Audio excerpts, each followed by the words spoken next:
Hi everyone, this is Christine from Billings Farm and Museum, and today I'm going to share with you some really interesting information about victory gardens.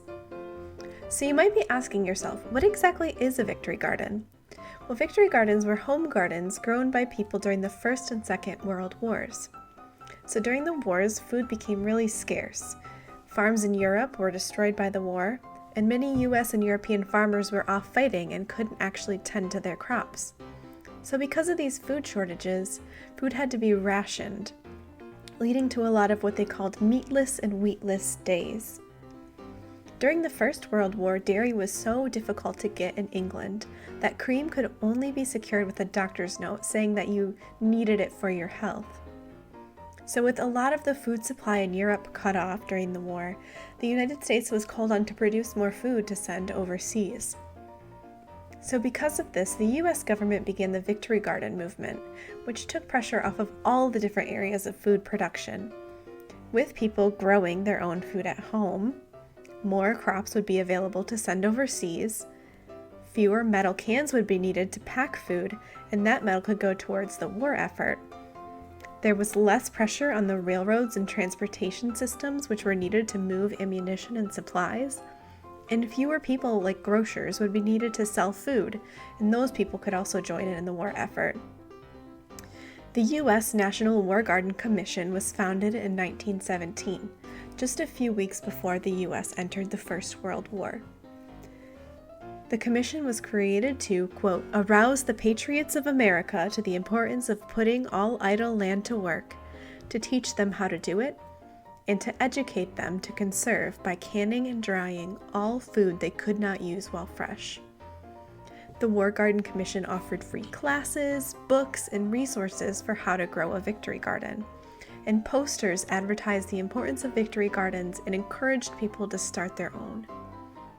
Victory gardens were a way for people to feel patriotic and to support the war effort. Children and women were often the target audiences, which you can see in the advertising efforts. And it worked. Victory gardens were wildly popular, and there was an even larger push for planting them during the Second World War. So by the end of the First World War, there were over 5 million victory gardens created. And in May of 1943, during the Second World War, there were 18 million victory gardens in the United States, 12 million of which were in cities. People were encouraged to use any land they could find to grow a garden. Eleanor Roosevelt established victory garden plots on the front lawn of the White House. And during World War II, about 1/3 of the vegetables produced in the United States came from victory gardens. Everyone was doing it, even superheroes. And even Billings Farm. During World War II, Billings Farm offered over 3 acres of land for members of the community to plant their own victory gardens, and over 40 plots were tended and harvested. So what might you grow in your victory garden?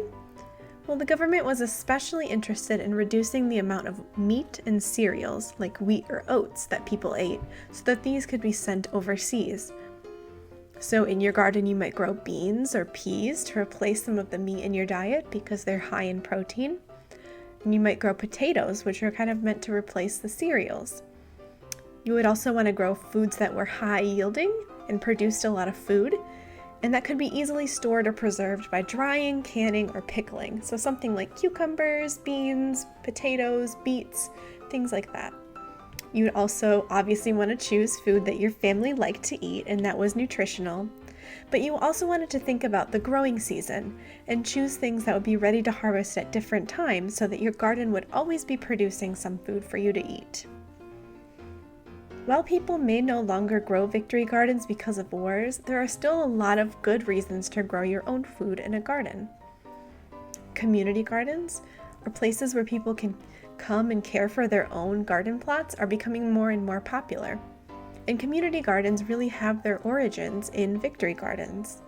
Today at Billings Farm, we still have community garden plots on our land that are operated through Sustainable Woodstock.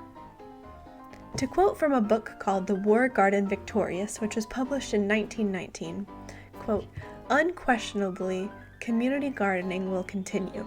It will be the peacetime descendant of the war garden. And 100 years later, it turns out he was right. Thanks so much for watching. If you have any questions about victory gardens, please feel free to reach out and ask. See you next time.